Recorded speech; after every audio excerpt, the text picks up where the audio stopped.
മലയാളി പെൺകുട്ടിയെ തമിഴ്നാട്ടിൽ കൊലപ്പെടുത്തിയ സംഭവത്തിൽ കൂടുതൽ വിവരങ്ങൾ പുറത്ത്. പൊള്ളാച്ചി വാടകപ്പാളയത്താണ് സംഭവം.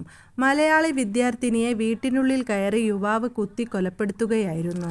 പൊന്മുത്ത് നഗറിലെ മലയാളി കുടുംബത്തിലെ കണ്ണന്റെ മകൾ 19-കാരിയായ അശ്വികയാണ് കൊല്ലപ്പെട്ടത്. പിന്നീട് പോലീസ് സ്റ്റേഷനിലെത്തി കീഴടങ്ങിയ യുവാവിനെ അറസ്റ്റ് ചെയ്തു. ഉദുമൽപേട്ട റോഡ് അണ്ണാനഗർ സ്വദേശിയും സ്വകാര്യ പണമിടപാട് സ്ഥാപനത്തിലെ ജീവനക്കാരനുമായ പ്രവീൺ കുമാറാണ് അറസ്റ്റിലായത്.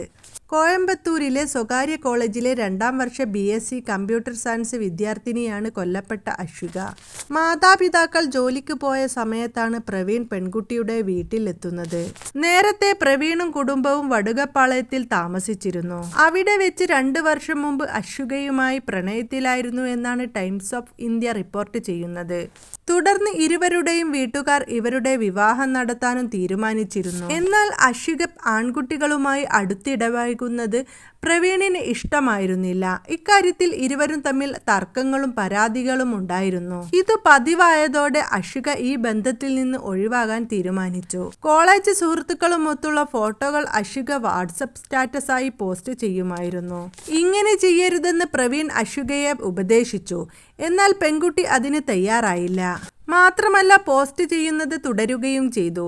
2 മാസം മുൻപ് പെൺകുട്ടി അടുത്ത ബന്ധുവുമായുള്ള ചിത്രം സ്റ്റാറ്റസായി പോസ്റ്റ് ചെയ്തു. ഇതിൽ പ്രകോപിതനായ പ്രവീൺ പെൺകുട്ടിയുടെ മാതാപിതാക്കളോട് ഇക്കാര്യത്തിൽ പരാതി പറഞ്ഞു. എന്നാൽ മകളെ സംശയിക്കുന്നതും മാനസികമായി പീഡിപ്പിക്കുന്നു എന്ന് മനസ്സിലാക്കിയ മാതാപിതാക്കൾ പ്രവീണിനോട് ബന്ധം ഉപേക്ഷിക്കാൻ ആവശ്യപ്പെട്ടു. തുടർന്ന് 2 മാസം മുൻപ് ആ ബന്ധം അവസാനിപ്പിച്ചു. ഇതിനിടെ ഏറ്റവും വെറുക്കപ്പെട്ട വ്യക്തി എന്ന അടിക്കുറിപ്പോടെ അശ്വിക തന്റെ ഇൻസ്റ്റാഗ്രാം അക്കൗണ്ടിൽ ഒരു ആനിമേറ്റഡ് ഫോട്ടോ പോസ്റ്റ് ചെയ്തു. തിങ്കളാഴ്ച അത് തന്റെ വാട്സാപ്പ് സ്റ്റാറ്റസായി സൂക്ഷിക്കുകയും ചെയ്തു. ഫോട്ടോ കണ്ട് പ്രവീൺ കുമാർ രോഷാകുലനായി. തുടർന്ന് പ്രവീൺ പെൺകുട്ടി തനിച്ചായിരുന്നപ്പോൾ വീട്ടിലെത്തി വാക്കുതർക്കത്തിലേർപ്പെട്ടു.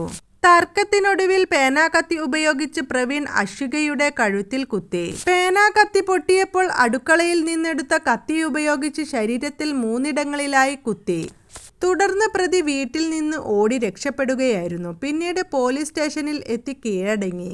ഉച്ചക്ക് 12:30 വീട്ടിൽ തിരിച്ചെത്തിയ അശ്വികയുടെ പിതാവ് കണ്ണൻ രക്തം വാർന്ന് അബോധാവസ്ഥയിൽ കിടക്കുന്ന മകളെയാണ് കണ്ടത്. ഉടനെ തന്നെ പൊള്ളാച്ചി ഗവൺമെന്റ് ആശുപത്രിയിലേക്ക് കൊണ്ടുപോയെങ്കിലും ജീവൻ രക്ഷിക്കാനായില്ല. അറസ്റ്റ് രേഖപ്പെടുത്തിയ പ്രവീണിനെ റിമാൻഡ് ചെയ്തു.